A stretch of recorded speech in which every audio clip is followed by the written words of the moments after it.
Putin is this mafia thug with Georgia, with Crimea, and as you mentioned, even with the beginning of the war, everybody in the West has been sort of tiptoeing around him. It's a totally dishonest, dangerous, murderous country where nothing good ever happens. Not a single person goes into public service in Russia to serve the public. Every single government official does it to steal money.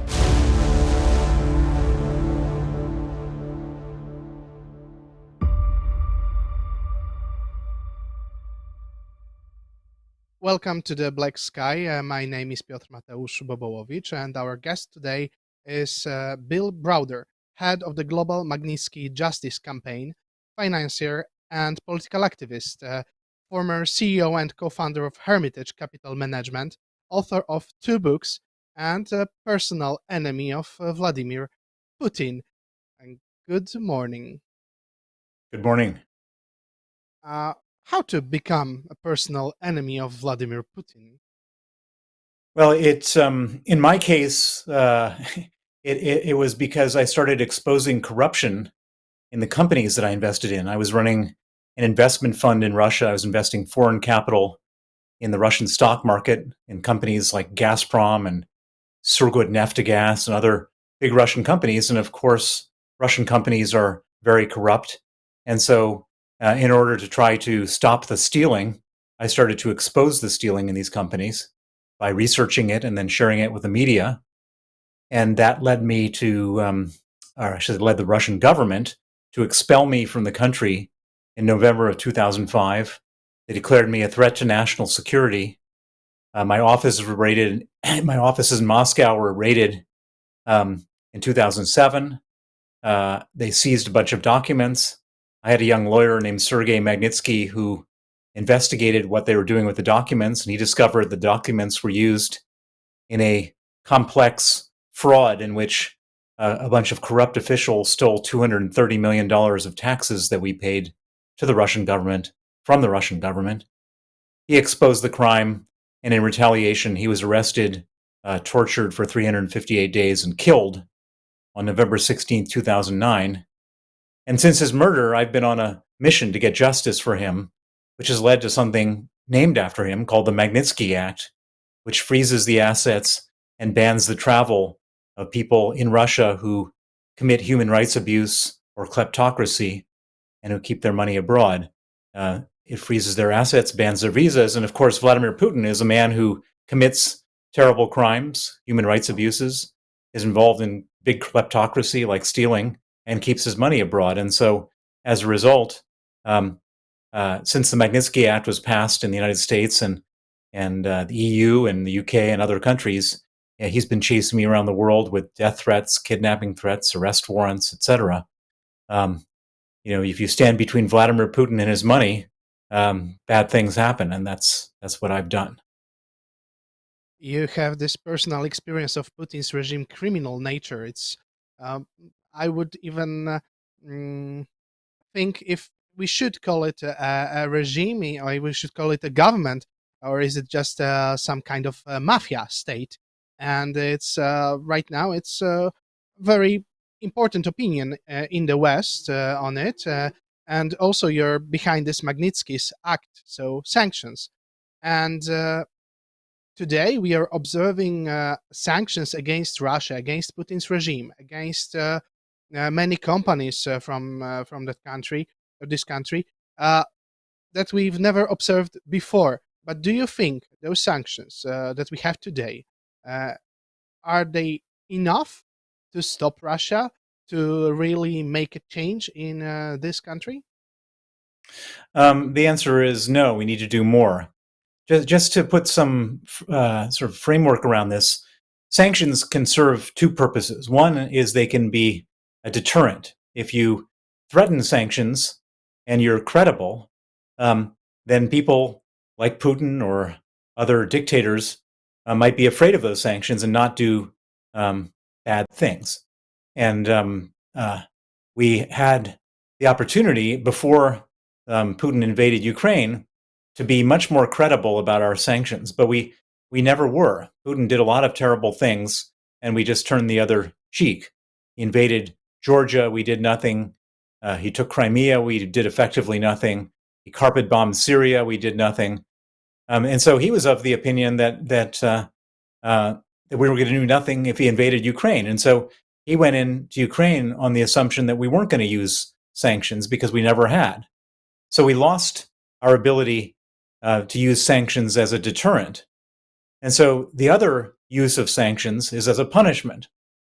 And why would we want to use sanctions as a punishment? Well, the main objective, I believe, is the objective of trying to cut off the financial flows to Putin so he doesn't have the money to wage the war. And we've done a lot of sanctions in that direction. So we froze the central bank reserves of Russia, about $300 billion. We froze oligarch assets all over the world, maybe a similar amount of money. We've cut off Russia from the international capital markets so they can't borrow money. We've cut them off from SWIFT so they can't move money. Many companies, Western companies have left. Many Russians have left. And so there's been a pain inflicted on Russia, but there's one huge loophole, and that loophole is oil. We've allowed Russia to continue to sell their oil and continue to get hard currency in large amounts.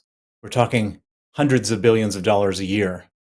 And that money can be used to buy weapons from North Korea or Iran or other places. It can be used to fund the war effort. And because we've not cut that money off, Russia continues to have enough money to do what they're doing and to continue to kill Ukrainians. And so that's the big problem, is oil and what to do with it. Why this lack of strict reaction in 2008 or in 2014 or even in 2022? It took some time for the West to react, to impose sanctions. Why? Well, because Putin is this mafia thug, and most Western leaders are afraid of him. They think he's a crazy man. That if for them it would be easier just to keep their head down, to appease him. This very much is like the Chamberlain time with Hitler. Where everybody thought it would be just safer and better to appease Putin. And of course, appeasing a dictator never works, and history has always proven that to us. But they didn't understand that, and so with Georgia, with Crimea, and as you mentioned, even with the beginning of the war, everybody in the West has been sort of tiptoeing around him, thinking that he's a crazy man. Well, he is a crazy man, but they're thinking that if they appease him, that will make him like back off. But just the opposite is true. If you appease a bully, a dictator, a thug, they get more aggressive. And the one thing that Putin responds to is a boot on the throat. And we've been slow in putting our boot on his throat, and as a result, many more lives have been lost, and much more tragedy has befallen Ukraine. So, how do you think the West should treat Putin's Russia? Well, I think that as long as Putin is the leader of Russia, he's going to continue to make military danger for Ukraine. If he succeeds in Ukraine, he'll be on the border of Poland next, or Estonia, or Latvia, or Lithuania. And then Putin will test out whether NATO is a serious concept or not. And so the only way to prevent this is to stop doing these half measures. And if the Ukrainians are fighting the Russians and they're begging for weapons, we should give them every weapon they ask for. And Ukrainian blood is being spilled right now for all of us. And we should give them every possible support they need. And what worries me, and I see it happening every day now, is that you have little pockets of Putin apologists in the West who are sabotaging these efforts. You have Viktor Orban in Hungary, who's putting a stop on various EU initiatives. You have various people in the Republican Party, the far right wing of the U.S. Republican Party, who are doing this. You have the Prime Minister of Slovakia. You have various other people who are all sort of on Putin's side, and that makes it not just hard to do what we were doing before, but these people want to cut off aid for Ukraine, and that could potentially be catastrophic for the rest of the world. You've experienced this reluctance of the West to be strict towards Russia in on many occasions. Once, of course, with lobbying the Magnitsky's Act, but also with your problems with Prevezon Holding, with the Denis Katsev, Russian citizen who is suing you, and this lawsuit that you've described in your book, Freezing Order. This lawsuit showed that there are some people in the West, in the United States, in the Congress, in people who we would think would be against Russia, would be pro-Western, pro-American, pro-justice, and they are not. How do you think serious of a problem is it today? Well, so what the Russians discovered over the last 20 or so years is that there's a lot of people in the West that would happily take a very small amount of money to do the wrong thing on behalf of the Russians. Basically, we call these people the Western enablers. And the Russians were really sort of smiling to themselves, thinking, the West has all these, principles of honesty and democracy and human rights, but just below the surface, there are all these people ready to sabotage democracy, honesty, and human rights. And I, of course, as you mentioned, I encountered a lot of that in America, in the UK.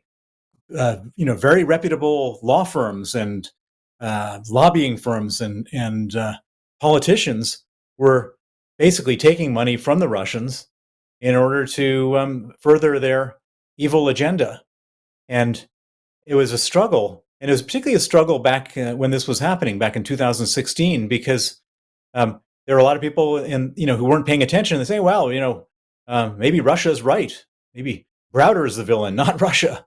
And of course, we know now that Russia is the villain, but it was very frustrating and complicated to deal with this. And of course, this wasn't just happening to me; it was happening to all sorts of things in which the Russians had an interest in sabotaging firm and robust responses in the West. And I think that in a certain way, it's all this money that was percolating around that allowed the Russians to get away with all these other things that we talked about, like no response to Georgia, Crimea, Syria, etc. You've even been arrested in Spain, and it clearly shows how Russia used to abuse. Right now, is it's of course more difficult for them, but they still try to abuse the international law and the international system. Yeah, I've been put on.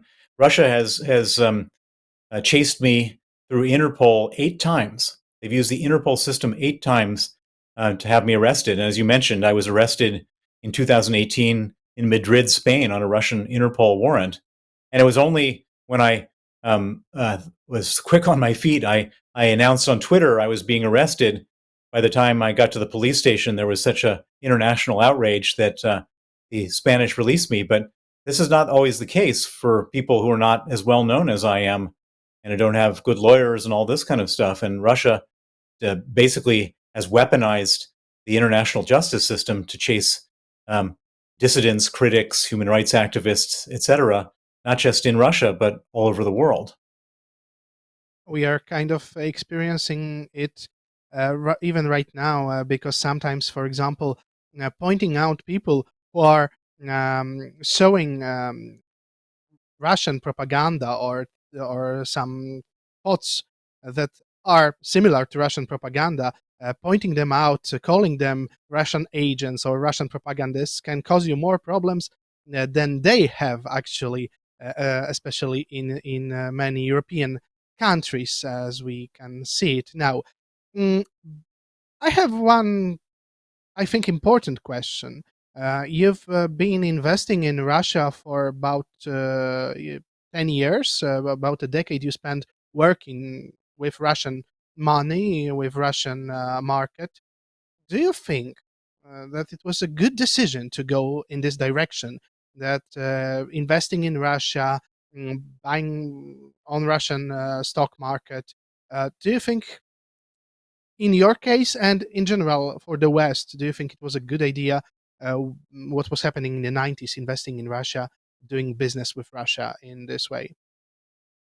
Well, many people ask me, knowing what I know now, if I had known it then, what would I have done differently? And I mean, I wouldn't have fought. I mean, I wouldn't have changed anything about my fight for justice for Sergei Magnitsky. I would always have done that. I wouldn't have changed any of my approaches about exposing corruption because I couldn't have lived with myself just allowing that. But the one thing I could have done differently, and I would have done differently, is that when I graduated from Stanford Business School in 1989, instead of seeking my fortune in Eastern Europe and in Russia, if I had just stayed in California, and then a number of people wouldn't have been murdered, a number of lives wouldn't have been ruined, and at least in my own personal setting, everyone would have been a lot better off. So yeah, the answer is I would have not gone to Russia if I knew then what I know now. It's a totally dishonest, dangerous, murderous country where nothing good ever happens. I mean, it's remarkable. I get approached all the time by people who do business who did business in Russia, and there's not a single good story. Every single story has a catastrophic ending. There's no good stories, and the best outcome is just losing your money. And of course, that's just the best outcome. Some people lose a lot more than their money. They either lose their freedom or lose their life. And so it really is the most toxic, evil place to do business. And nobody, I shouldn't have gone there. Nobody should go there. And certainly going forward, nobody should do any business in Russia. But in the 90s, it looked different, and the approach of the West towards Russia was completely different, and it seemed like an opportunity for you. And how was it? What do you think was so tiring in Russia for the West? Well, when I showed up in Russia, they had made this decision to go from communism to capitalism. And as part of that decision, they decided to do mass privatization, which basically meant moving all state assets into private hands. And as part of that process, they created a public market where you could buy shares in these companies. And if you did the math and you evaluated the price of the shares based on how much assets or resources they had, you would have discovered, like I did, that these companies were trading at like a 99.7% discount to similar companies with the same type of businesses in the West. And so that looked really exciting. And then the other thing that was exciting was that there was this idea that Russia had finished their experiment with totalitarianism and with communism and with all these other nasty things that they were doing, and that Russia was going to become a regular European country. And so if you put those two things together, the transition from terrible to bad or terrible to okay, and these low valuations, it was like a formula for having a huge investment gain. And so that was the thesis, the premise for which I and many other people went into Russia. And for a brief period of time, it actually went in that direction, from like totalitarianism towards freedom and so on. And the valuations did rise of these shares that we bought. But then, of course, it went back in the other direction. And now we're probably in a worse place than Russia was during the Soviet period. It's now, instead of a communist regime, you now have a criminal mafia regime, where a small group of people are stealing all the resources for themselves. They're repressing anybody else who says a word about it. Do you think there is a way out for Russia from this, for Russian society? Is it only Putin that's a problem, or is something more to it? Well, it's basically a criminal regime, and so you have this. I mean, not a single person goes into public service in Russia to serve the public. Every single government official does it to steal money. So as you alluded, it's not just Putin, but it's the whole system. And of course, there are a few decent people around. Alexei Navalny was a decent man who was exposing corruption professionally and politically as a way of trying to improve Russia. But of course, they murdered him. My good friend Vladimir Karamurza believes in honesty and democracy, and He's a young opposition politician. He's been sentenced to 25 years in a penal colony in Omsk, Siberia, for giving speeches about democracy. But it's not necessary. It's hard to say how it's going to turn out. The most likely thing is that Russia continues in this terrible course, but it doesn't mean that there's no chance that the people of Russia at some point say enough is enough, rise up. And they don't know how to control uprisings in Russia. They can assassinate individuals, but they can't really control mass uprisings. And so if Putin missteps at some point and there's a mass uprising, who knows? I mean, maybe there is some possibility of a normal country in Russia, but I think the probability is against that. So you think that this impulse should be from the inside, or is it something that the West can do to speed up the process to maybe change the regime in Russia? Well, the main thing we can do is give the Ukrainians the weapons to destroy the Russian military in their country. If that happens, if Russia is forced to withdraw from Ukraine, I think that would send off that would probably be the end of Putin. I don't think he could survive that. That's the one thing we can do. Otherwise, I think it's up to the Russians to take care of their problems, and it's up to us to put a steel wall around Russia, an iron curtain again, where we totally contain any of their evil influence, whether it's further military invasion or financial money laundering or information wars. We should absolutely contain them in every possible way. That's our job in the West, to contain them, and I think it's the Russians' job to change the regime. You said that you wouldn't advise anyone to do business in Russia, and